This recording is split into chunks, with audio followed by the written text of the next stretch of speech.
ჩემი ტკივილი ტკბილეულიაო. პირველ რიგში გახსოვდეთ, რომ ეს არ არის თქვენი ნების ყოფის პრობლემა, ეს არის არაჯანსაღი კვების შედეგი.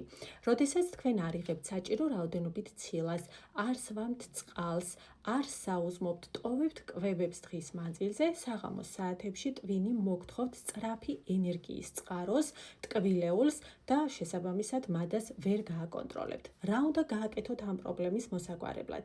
პირველ რიგში მიიღეთ ცილის საჭირო რაოდენობა. ჩართეთ რაციონში თევზი, კვერცხი, ხორცი, რძის პროდუქტი. ასევე დალიეთ საკმარისი რაოდენობით წყალი. ისაუზმეთ, არ გამოტოვოთ საუზმე.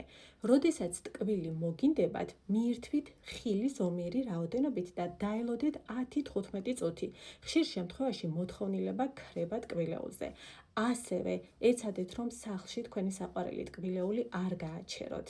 და დაიმახსოვრეთ, ტკბილეულზე დამოკიდებულებისგან განთავისუფლება იწყება არა აკრძალვებით, არამედ ჯანსაღი კვებით. მოაწესრიგეთ კვება და დაამარცხებთ ამ პრობლემასაც.